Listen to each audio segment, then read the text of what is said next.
You are making the world a better place by listening to the Joy of Living podcast. This is your guide to achieving a more purposeful, powerful, and positive life. Join Barry Shore in unlocking the best version of you and becoming happier, healthier, and wealthier. And now, here's your ambassador of joy, Barry Shore.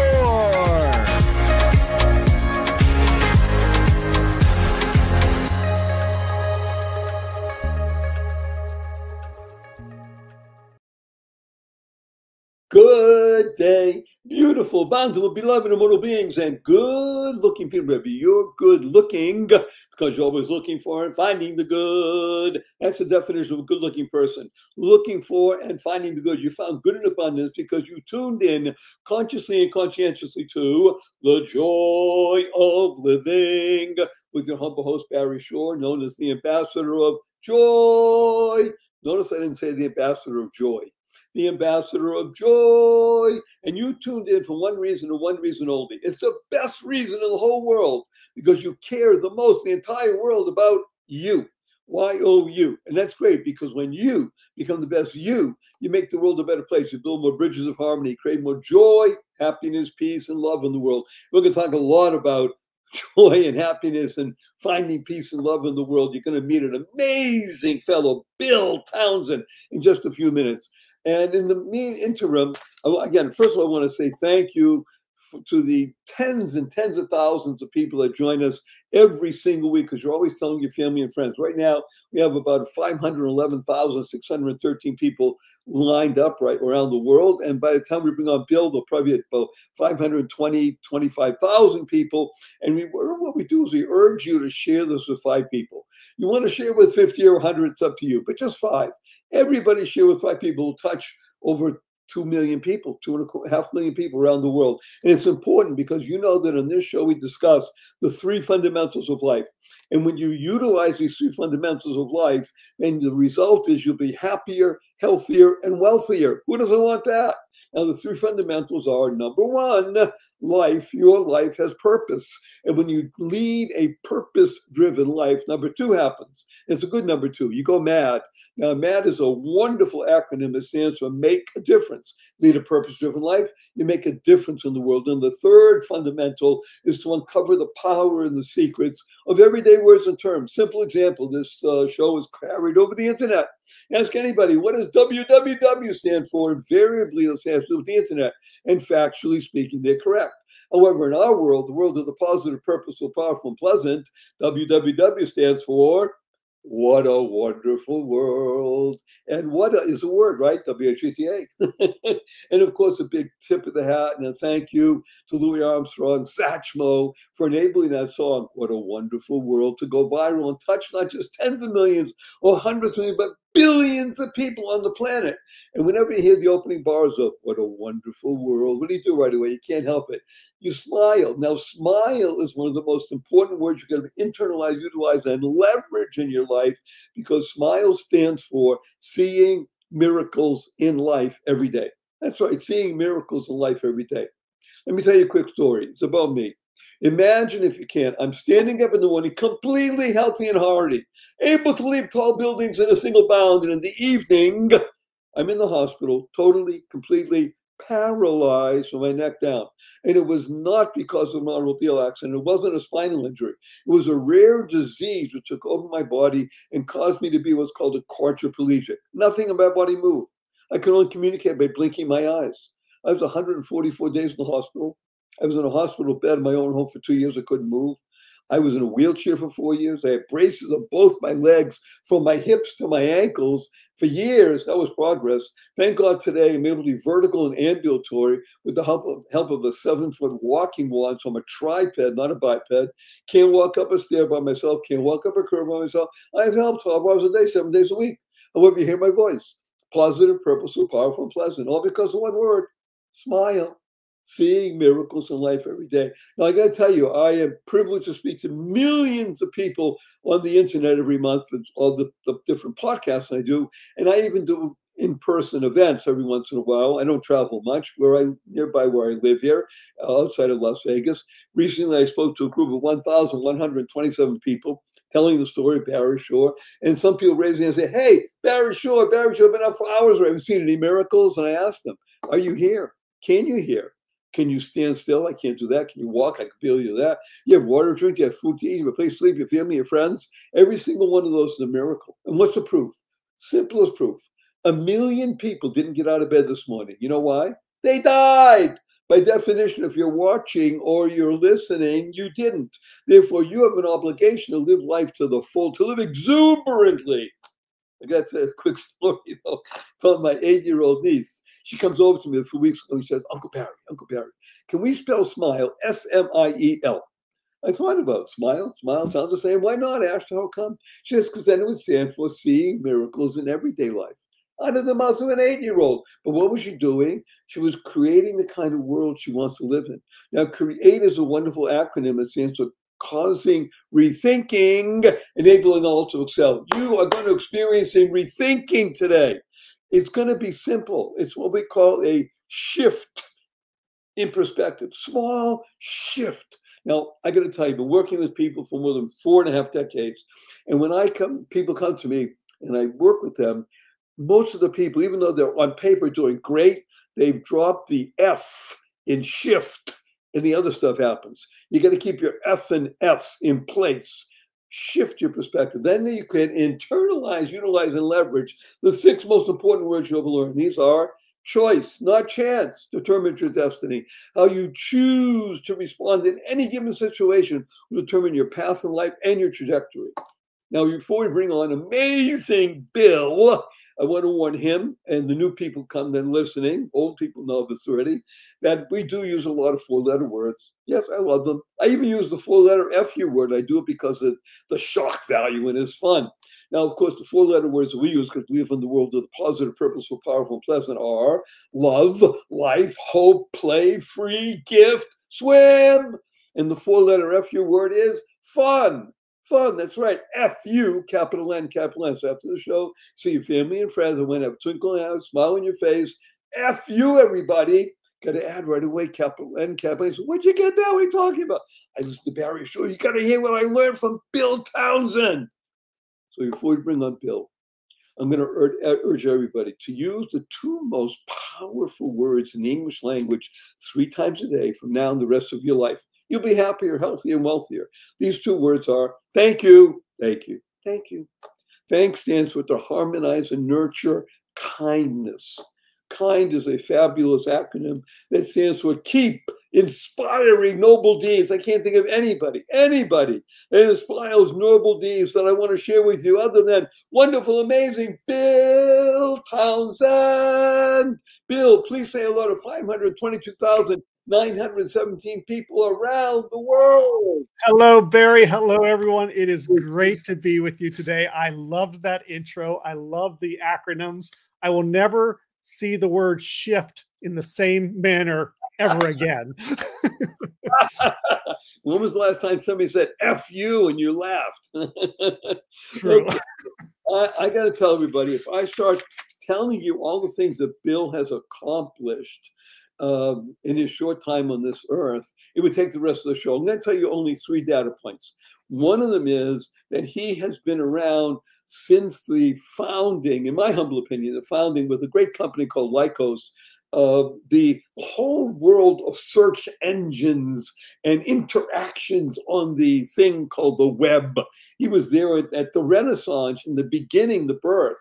Number 2, he is a devotee and an aficionado when it comes to guitars. If you're watching, you'll see behind him. If you're not, just take my word for it. He said to me he has over 179 guitars in his home, which he lends out to people. I mean, that's a whole other story. We might talk about that. And number 3, he's happily married. And because he's happily married and he has a wonderful daughter, that helped spur what you're going to be hearing about, because it's really important for everybody. The web has become a trap, and not necessarily a trap for goodness. So with that as an introduction, Bill, let's just jump right in and talk about what it is you want to accomplish with ontheline.com and what you call the resetting of the internet. What does that mean, and can we really do it? Yes, sure. So, my background, spent a lot of time in the internet space. I actually wrote the first children's advertising guidelines for the internet, which was back in 1996. And it was designed to help set standards in privacy and marketing. And it was pretty well accepted. And then all of a sudden, social media came out and they kind of forgot about taking care of people. And so when I talk about resetting the internet, what I'm really after is the ability for people to have access to really good quality content, interact with the people they know or that they want to meet, and to know that they're doing it in a manner that is safe and ensures their privacy. And a big part of that is ensuring that you're talking to real people and not fake accounts, and you're not interacting with software bots. And now with artificial intelligence, there are millions and millions of new social we have AI. Right. And so we're at On the Line, we're trying to reset everything to make it a safer place for everybody, and to also ensure that as children are brought up, they have a safe place for them. So On the Line has two platforms, and super apps is what we call them. And one is On the Line for adults, and the other is called Friends With, and it's for K through 12. And the great thing that we're doing with the K through 12 audience is we're really focused on communications and education. So our goal is that at no time should an adult who is not a parent, teacher, tutor, coach, or school administrator have access to your child on Friends With, and they won't. I want to interrupt and put you on pause for a moment, because what you are saying here is not just, well, that's interesting. And I urge everybody, don't take notes. Don't write anything down. Everything's going to be in the show notes. And one of the reasons, of course, that we have this platform and it's being recorded is that you can go back later and at your leisure and your time, control the time and write things down and listen. And then if you really want to do something good for yourself, you go back the third time and you'll begin to utilize it. What you're using, there's two words that I want to emphasize here. And one of them is safe. That's one word. I want you to speak about it for more. And number two is, at the same time, have the ability to have the access that is the promise of the internet. Because they seem to be contrary in the moment. Seems to be, if you want access, yes, you give up your safety. So one of the things that's, sorry, go ahead.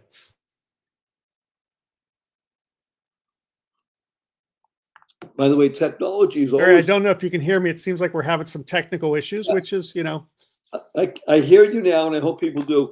And technology is always great when it works. Yes, exactly, and especially since we're communicating all the way across town. Right. So, exactly.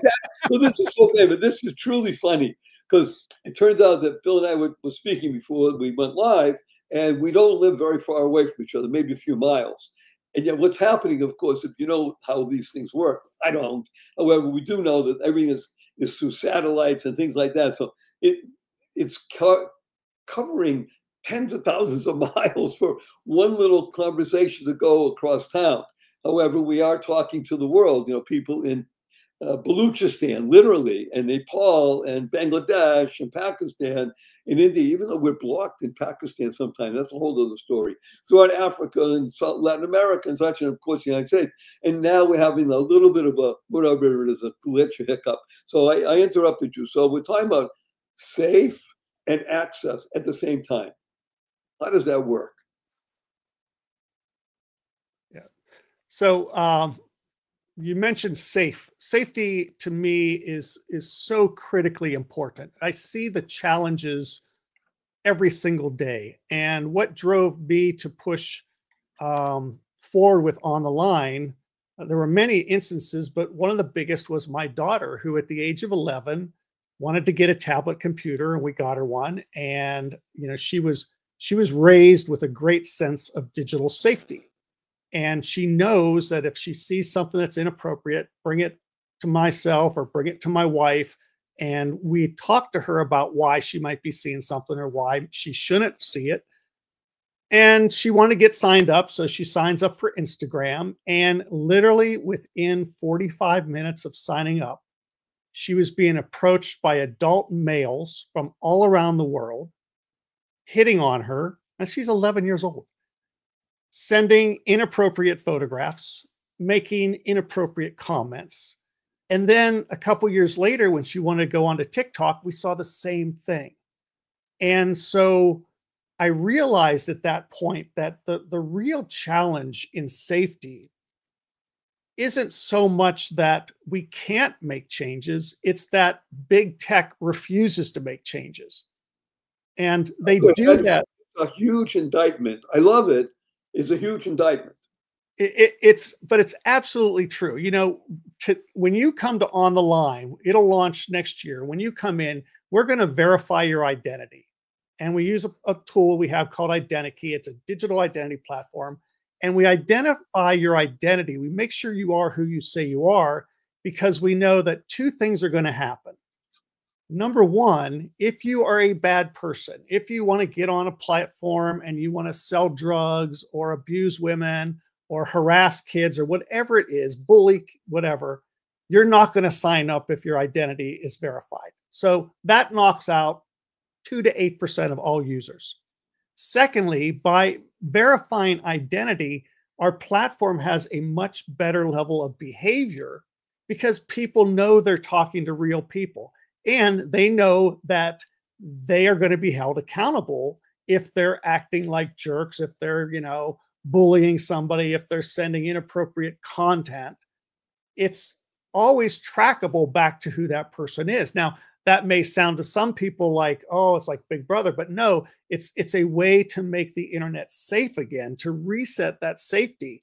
And what we found when we ran a minimally viable product is that for the people who come in and they have their identity verified, they love it. They absolutely love the fact that they know that if somebody connects to them, that is a real person. They know that when they are talking to somebody or they're buying something with somebody or they're going to have a telehealth call, they're real people and they're not fake accounts. Okay. And this is so important. Let me ask the question that I believe at least 317,000 people are itching to ask. And the question is something like this. Well, gee, this sounds so basic, Bill. Why wouldn't everybody from Facebook to TikTok, et cetera, have this in place? I mean, isn't this just common courtesy and it doesn't cost anymore? Why not do this? Well, I can't speak for other companies, but I can tell you I have a lot of former employees that work for some of these other companies. And the thing that I hear when I talk to them is they don't want to have identity verification because it'll prove to the advertising world that somewhere around 28% of all of their users are fake. And now imagine you're a big tech company and you've been promoting that we have 6 billion members. Well, what if 28% of those members are fake? And take a small company, they only have 10 million users. So now 2.8% of my users that I'm telling everybody I have don't exist, or they're duplicate accounts, or worse, they're software bots. And so, it's funny, as we went out to Silicon Valley to raise money, one of the things that we kept hearing over and over again is if you do this and you prove that identity verification works, and you prove other things that we're doing on the line, like self-moderation, giving the end user the ability to moderate their content, not 100 people in a warehouse somewhere, you're going to upset the apple cart. And you're going to cause a lot of problems with tech companies that have been out there talking about these massive audiences that are maybe not as big as they've been led to believe. Okay, this is talk about cliffhanger. Okay, we have good companies that we have vetted that we think are worth of your time and attention. We're going to go to a break, and I don't go away. There's more Bill here. And the genius of Bill Townsend is this is straight ahead, wonderful, positive, purposeful, powerful, pleasant things that is going to help you and everybody you know. Be right back. It was a brief message. Don't go away. Hello, skincare connoisseurs. If you think you have tried everything in skincare, you are going to love what I am about to tell you. I'm pharmacist Benjamin I. Fuchs. I'm a dermatology pharmacist. And what I've discovered in my compounding pharmacy after decades of working with patients with skin traumas and skin diseases is the missing link in skincare is topical essential nutrition. And because of this missing link, we're not maximizing the potential of topical skincare. We're leaving skin beauty and skin health on the table. And that's why I formulated my Truth Treatments. Listen, the skin's an organ. It needs and wants and craves nutrients, vitamins, minerals, amino acids, fatty acids, and plant-derived minerals, and now it can get them in super high concentrations in my Truth Treatments. Originally formulated for dermatologists and their patients, now they're available to you. Check them out today at truthtreatments.com, and I know you are going to love the truth. Good day, beautiful, bountiful, beloved immortal beings, and good-looking people. You're good-looking because we're looking for and finding the good we found good in abundance. Our cup runneth over with good. His name is Bill Townsend, and he has been sent to this town called the world, because the world is connected on the web, and the world is connected through all these different companies, the big techs. Everybody knows the names. We don't have to say anything, but it's the Googles, it's the Facebooks, on ad nauseum, the TikToks.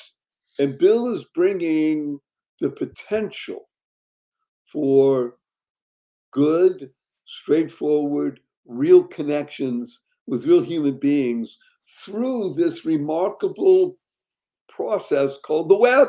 Is that fair to say, Bill? Absolutely is, yes. You know, one of the things that we see about the web that's so interesting is as we went from like 1995 when we started Lycos, and we had a couple 100,000 users, and it grew to like 18 million users, and it just kept growing and growing and growing. What we saw was that people still wanted to do the same things. They want to connect with their friends. They want to share information with others. They want to do research. They want to, you know, shop and do banking and telehealth and all that kind of stuff. And what's happened over the last 20, 30 years is that while that has become available, it's created more opportunities for scams, phishing scams, you know, you name it. At the same time as big tech is focused on conquering the world, what we've been noticing in our research is that most consumers really don't have an interest in moving beyond maybe 15 or 20 people that they know. That's who they want to interact with most of the time. And when you look at people's like WhatsApp or WeChat, and you know, maybe there's really, you know, 15 right a week. And so one of the things that we're doing with On the Line is while we're focused on privacy and safety, we're creating the tools that let you create your online world. We call it digital lifestyle, much like your real world. So I have my friends, I have my coworkers, I have my managers, I have my associates that I work with. I also have people I work with in real life, like my doctor, my lawyer, my dentist. And then I have people who I don't really know in person that are just part of On the Line. And so we categorize that for people. And what we find, Barry, it's so amazing.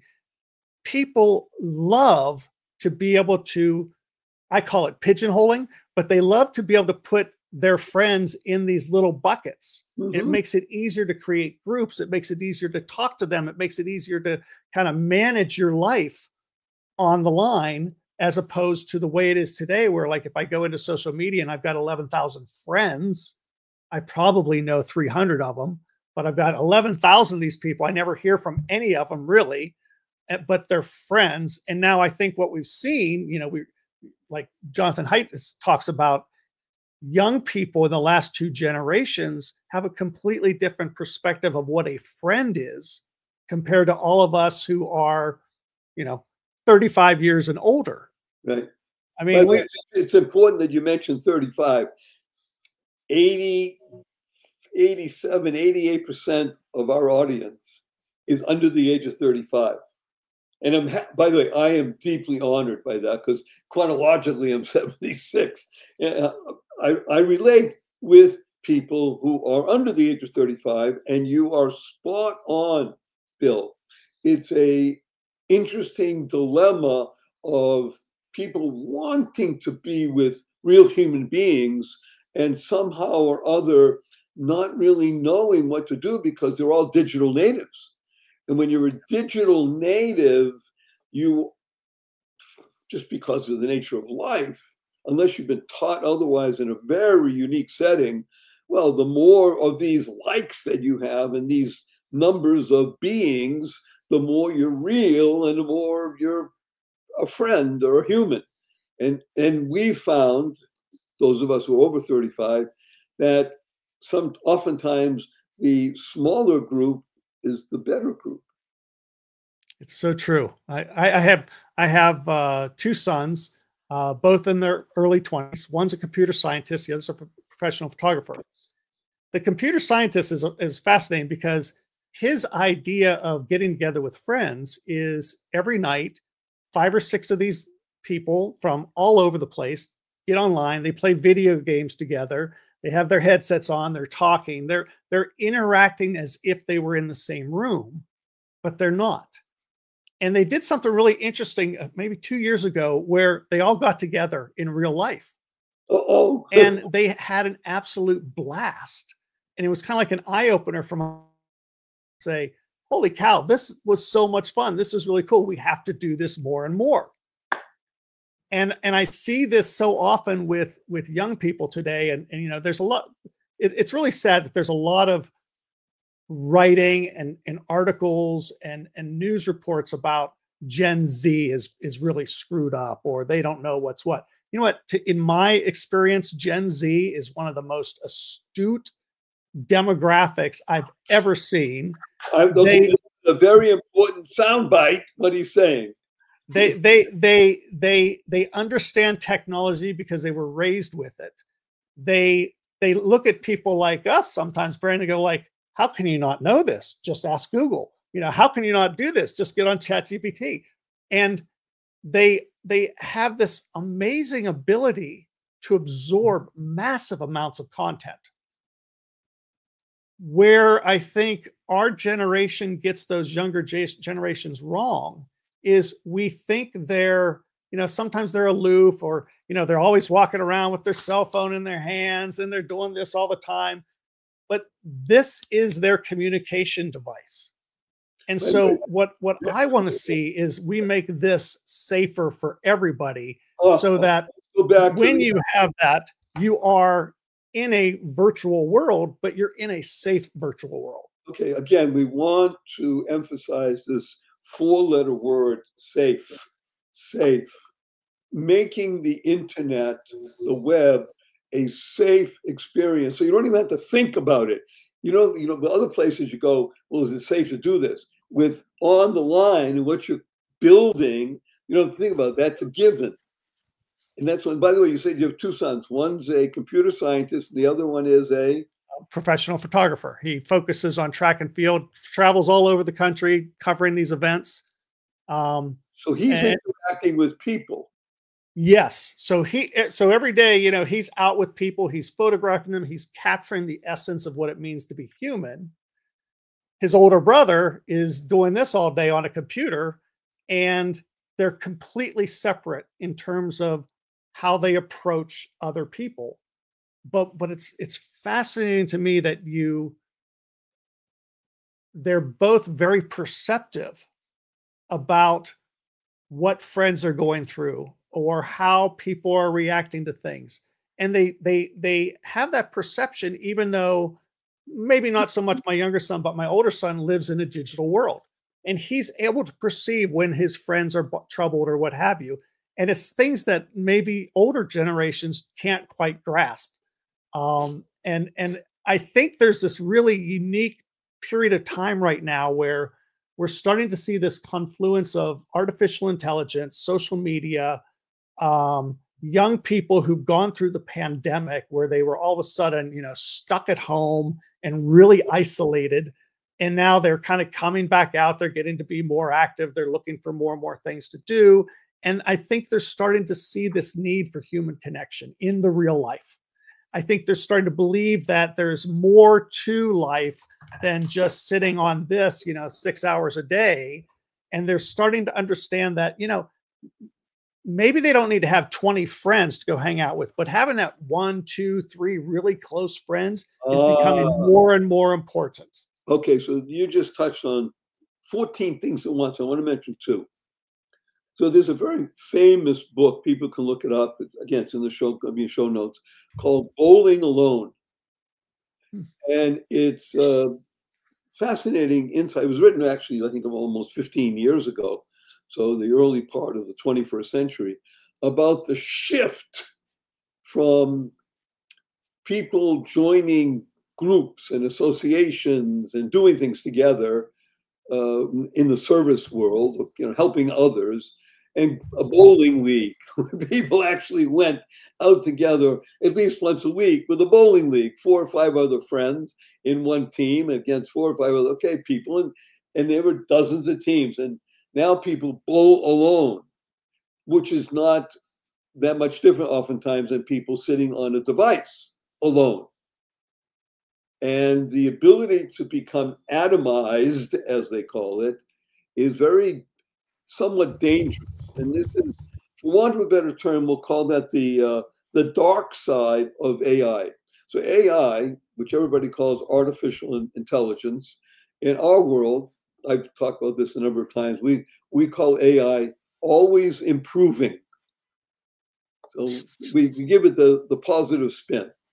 However, there is a dark side to AI because it looks like, by definition, AI is going to be better and faster and cheaper and all the good things that are going to happen in the world. You've written a book about this. I wrote a book. It just got published September 1st. It's called Machine Rule. And I wrote it because while I've been exposed to machine learning, and have become more and more aware of the dangers that AI may represent. Not only from the standpoint of inaccurate information, but from the standpoint of privacy. And, there's a lot of people that are putting all of their medical records into AI today, not realizing that oftentimes those records are now being added to the AI models. And so you just gave up all this information on yourself that really shouldn't have. But then I got to the point where it was actually kind of funny. I was traveling. I fell asleep on the plane, and I had this dream that the plane was taken over by AI, and that it landed in an airport that wasn't where I was going. And when I got there, the entire universe was different. It was all an AI universe. And I came back home and I started thinking about this idea of, what if I wrote a book about today going into the future, but I wrote it as if it was the AI telling the story. And I mentioned this to a couple people and they're like, oh, that would be really cool. That would be a good movie. And I'm like, I don't know if it's a good movie, but I think it would be a good book. And so I sat down, and over the course of about 2 weeks, I wrote this book. And the real point of the book isn't to scare people, isn't to say that AI is bad, because AI is going to be very good in very many ways, but it's to make people think. And so the book here's how I came to be, and here's where I go in future years. And during that time, we see the elimination of the human race. Because if you are an AI model, you're all about optimization. And humans are not optimized. Look at the world. Wait a minute. We are not. We are all over the place. This is one of the most interesting little data points you just said. Almost by definition, at one and the same time, it's actually a contradiction. Let's say, I believe in God. I do not believe just in God. I believe that God exists and that God created the universe. And by definition, God is the definition of good, and everything that he or she does is for good. And so humans are, we'll call it work in progress. We have all the tools necessary to be the best being we can be, and yet we're not optimized. We have things called jealousy, envy, love, hey, I mean, emotions and things, which AI does not have. AI is emotionless, and therefore totally it is. I call in the book, I call it cold precision. Okay. And there's this unsettling clarity about AI that if you are AI and you're looking at human beings, just think about our world. We have war, we have governments that are powered not by the people but by money. We have of automobile systems, transportation systems that are not optimized. And, you know, the biggest challenge on our road today isn't whether you drive an electric vehicle or whether you drive a gas-powered vehicle. The biggest challenge is there a person next to you who's been drinking and speeding and may end your life at any moment because they're not in control of their faculties? Well, AI looks at this and says, why do we need this? We're not optimizing for the future if we let these humans continue to operate the way they do. One second, just to put you on pause. It's also how dictatorial or communist-oriented government systems look at people. We don't want that. We want the authority is we make the rules, and once you follow the rules, okay. Well, that's very robotic, but it's okay. It will make a better world, won't it, Bill? Well, will it? You know, it's the big question. Where is all this going? You know, we just saw recently Salesforce announced that they're eliminating 4,000 positions that have been replaced by AI. So if we keep doing that, you know, how are people going to find jobs if most of the lower to mid-range jobs are taken over by this AI technology? We're going to have to find new ways to support humans. And if you can't work and can't be a productive member of society, the only other option is that the government creates something like a universal basic income, in which we have millions of people who are sitting at home wondering what the heck they're supposed to do in life now. And my belief is that there are ways to address all of these things, but in a mad rush to bring AI out to get market dominance, I think we've bypassed a lot of steps that we need to put in place to ensure that we always have control over the AI systems. So we've already seen AI systems create their own. Our programmers don't know what they're talking about.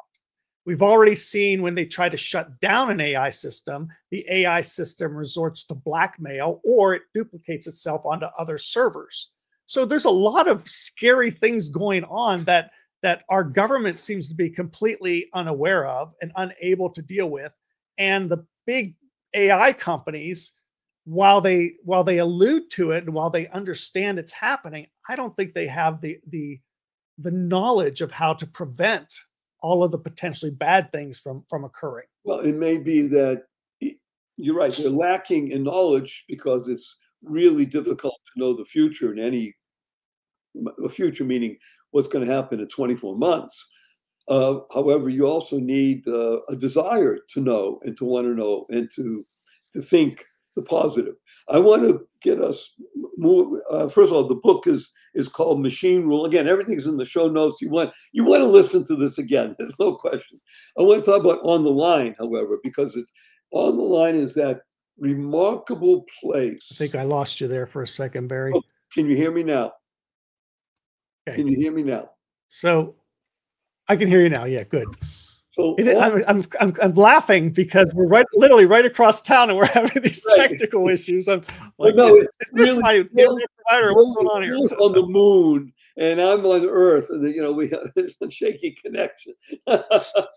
On the Line is the place where people of any age, because you said you have two different kinds of aspects, the under 12-year-old and adults, where people can be safe, have access, interact with each other, and utilize the benefits of this sort of old thing called the web, because it's really old now. It's 30 years in the world. And almost by definition, something that's 30 years technologically in the world is at an advanced age, like the ages of dogs. You know, we have a dog that's 5 years old. So we went to the vet the other day and I said, wow, this is really a 35-year-old being. Okay, well, that's the web. A 30-year-old web is really, I don't know, 3 generations. That's almost 75 years, maybe more. So we're in a place now where we do have this remarkable process called ontheline.com, which has a great premise, a great promise, and it also has to be aware of AI and not lose the safety, the access, and the interaction which the human being craves. And speaking about craving, we have sponsors that love us, and we wouldn't have them on if you didn't vet them and think they're worth of your time and attention. We'll be right back with more Bill Townsend. Don't go away. This is riveting stuff. Opportunity. What an opportunity. I'm going to use 2 4-letter words right now. Free gift. Free gift. Yes. You can have a copy of my best-selling book, The Joy of Living, How to Slay Stress and Be Happy, the ebook version for absolutely free. All you have to do is send an email to me, Barry, B-A-R-R-Y, at barryshore.com, and in the heading, the subject line, just write, free gift. It's as easy as that. This is a life-changing, life-enhancing opportunity. Barry at barryshore.com. You'll be glad you did. Thank you, thank you, thank you. Free gift. Do it now. Take the action. Make it happen right now. Best wishes. Bye. Good day. Beautiful, bountiful, beloved little beings, and good-looking people. Remember, you're good-looking. So always looking for and finding good. We found good in abundance. His name is Bill Townsend. We are talking about 30 years past. We're talking about 30 years hence. We're talking about right now. Right now, thank God, there is a platform called ontheline.com. Again, everything is in the show notes. And the beauty of ontheline.com is that it's a place where safety, access, and interaction work together for the benefit of the human being. We've also been talking about, because Bill knows and has studied and is aware of AI and the potential for human beings to be pushed aside from the process called humanity, life, and such like that. So it's almost as there's a clash of titans going on here. But we'll get back to that. So let's talk about, in our time we have left here in this section, what are some of the challenges vis-a-vis education when we are, as you've mentioned, we're approaching this knowledge revolution? It's almost as if, 2 things, I'll make a reference. Again, most of our listeners are under 35, so they don't even know this anymore. They can look it up. If you look at the great movie called 2001 Space Odyssey, so the computer was named Hal, and Hal has a challenge between the computer and the humans. Now, by the way, just inside baseball stuff, you probably know this, Bill. Do you know what HAL is the acronym for, or the name, why the computer was named HAL? Because HAL is the letters just above IBM. So you have IBM, the letter above I is an H, the letter above B is an A, and above the M is an M. Because IBM back then, 30 years ago, was, the gorilla computer is taking over the world. Okay, so that was one thing. The other is for people who became Star Trek fans. So as part of what you're talking about is this amazing character, let's say, Mr. Spock. And Mr. Spock, he, thank God, was half human and half Vulcan. So he still had some residue of understanding the human condition, but he couldn't. Am I right? He was Yeah, correct. looking at the human and saying, well, you're not optimized. What are we going to do with you? His big thing was that, well, that's not logical. Everything had to make logic to him, be logical to him. So let's talk about what's happening. What is the educational challenges that you see vis-a-vis integrating AI into the human condition so that we can really utilize this remarkable tool for benefit? So one of the things that we're trying to do with On the Line is, you know, I'm a big believer in listening to consumers and listening to how people talk about what they do, but also how they use things. And one of the things we found out is the average person has 102 apps on their phone.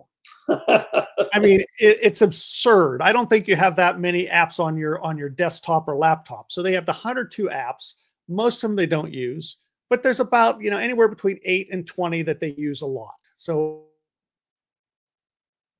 messaging, video conferencing, making calls, telehealth, buying things, selling things, communicating with your friends, doing your work. And so what we're doing with On the Line is we're building all of that into a single app, which we call a super app, so that when you come to On the Line, you can access your calendar, your messages, you can make your calls, you can talk to your doctor, you can access all of the tools you need to run your business, or if you work for somebody, all the tools you need to do your job.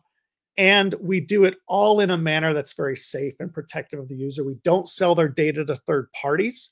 We put a lot of focus on ensuring that the app and the corresponding web platform work very smoothly for people. That, you know, we used to say we have to make it as easy enough for an 8th grader to understand. Now, with technology and the literacy levels of Gen Z and Alpha generation, we have to make it easy enough for an 80-year-old to understand and use. But we're building these tools so that when people do come on the line, they are able to get any kind of information they want. We're building tools in that make it much safer for people. For instance, if you're dating and you use our dating section of the site, we have a really cool feature that was brought about because we listened to women talk about the nightmares of online dating.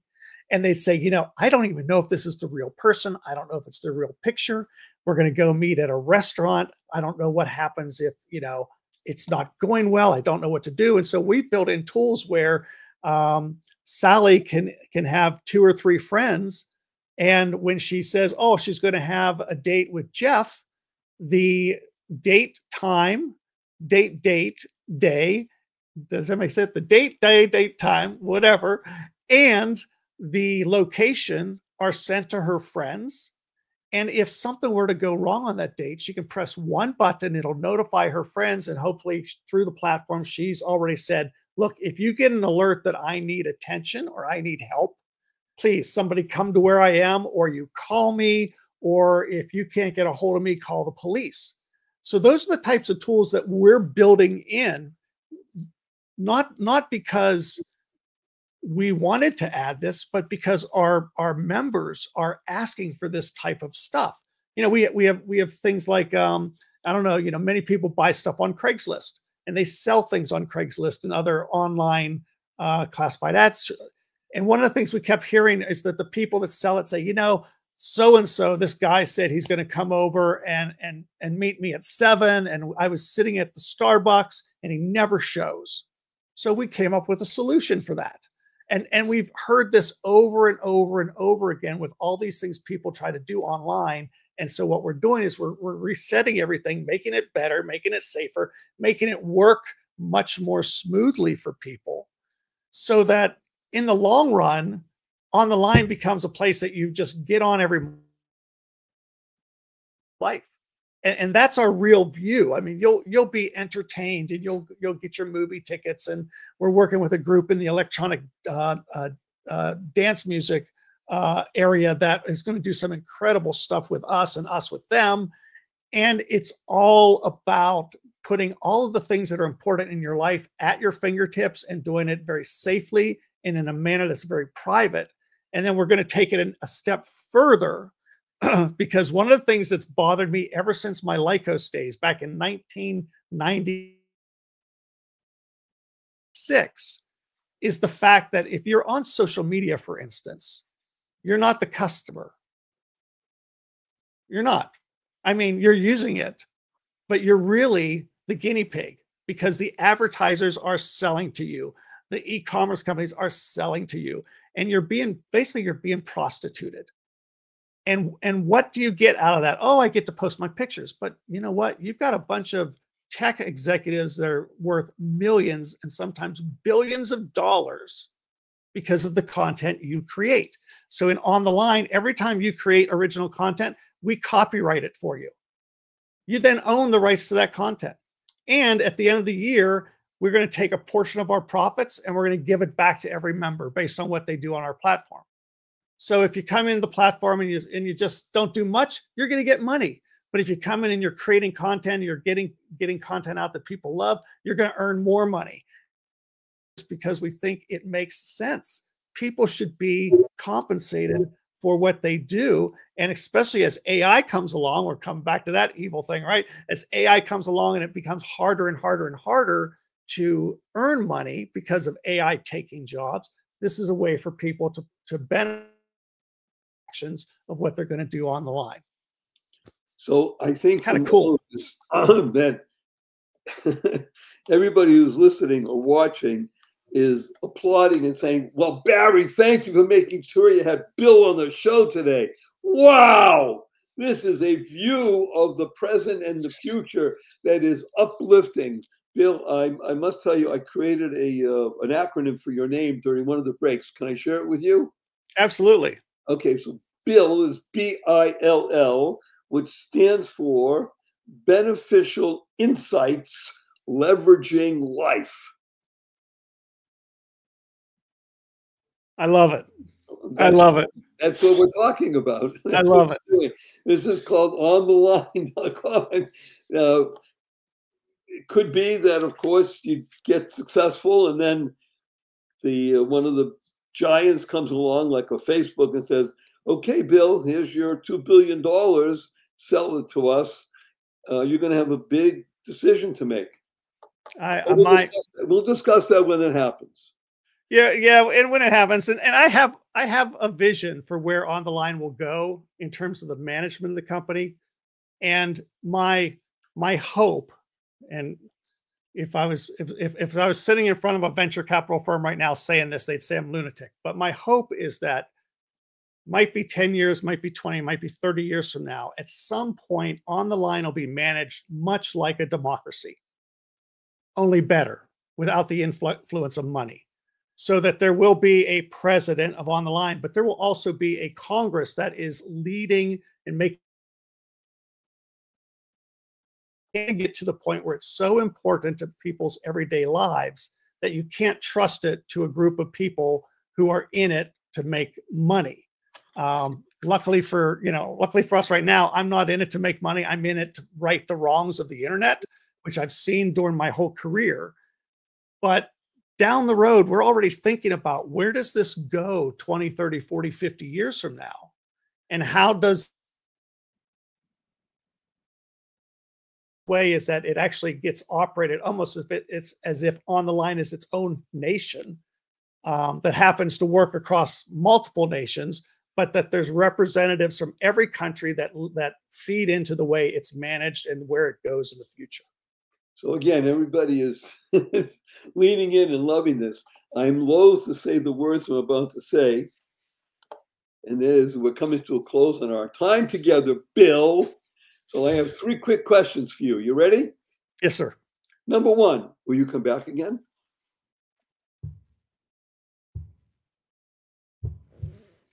Sorry, Barry. I think the network kicked out there for a second. Number 1 question, will you come back again? Absolutely. I'd love to. Anytime.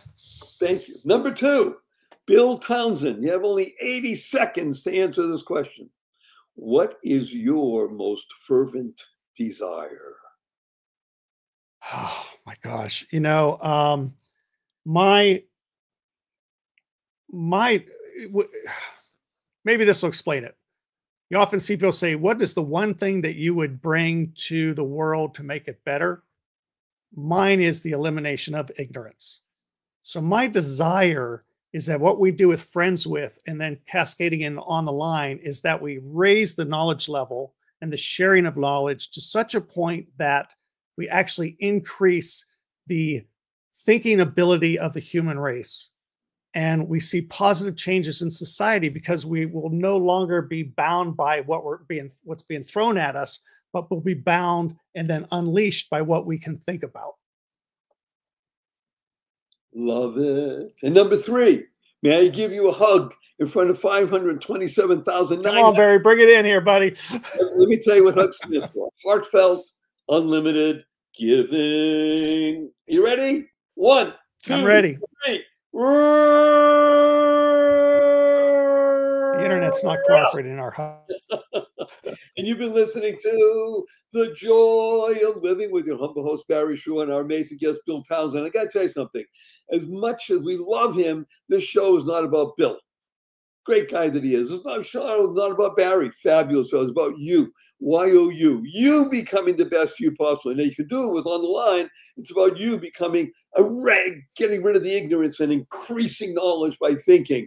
And of course, the reason we are here is because we work with the 3 fundamentals of life, as Bill's been talking about. Number 1, your life has purpose. And when you lead a purpose-driven life, you go mad. Mad stands to make a difference. That's what he's doing. And number 3, unlock the power and the secrets of everyday words on turn. WWW, what a wonderful world. Smile, seeing miracles in life every day. As my 8-year-old niece says, seeing miracles in everyday life. Create the kind of world you want to live in. Causing rethinking. That's what he's been talking about. Enabling all to excel. And remember, please, that you want to use the 2 most important words, English language, 3 times a day from now on the rest of your life, so you'll be happier, healthier, and wealthier. They are thank you, thank you, thank you. Thanks stands for to harmonize and nurture kindness. Use 4-letter words. Now, of course, the 4-letter words we use, because we live in the world of the positive, purposeful, powerful, and pleasant, are love, life, hope, play, free, gift, pray, swim. And you want to tell the world to F you, capital N, capital N. Smile in your face, twinkle in your eye. Do that. Say F you, everybody, capital N, capital N. You get their attention. Now you can share with them some of the most amazing insights that you heard from wonderful Bill. And so we're going to have a prayer from Bill and from Barry. And the prayer is the following, a blessing, actually. And the blessing is go forth, live exuberantly, spread the seeds of joy, happiness, peace, and love. Go mad. Go make a difference. Bill, don't go away. Thank you for listening to this episode of the Joy of Living podcast. Now that's another step towards your healthier, happier, and wealthier life. Never hesitate to do good in the world, no matter what the situation. Join us for another upbeat discussion next time at barryshore.com. And be sure to leave a rating and subscribe to the show to get more conversations like this. And remember to share it with your family and friends too. See you on the next episode.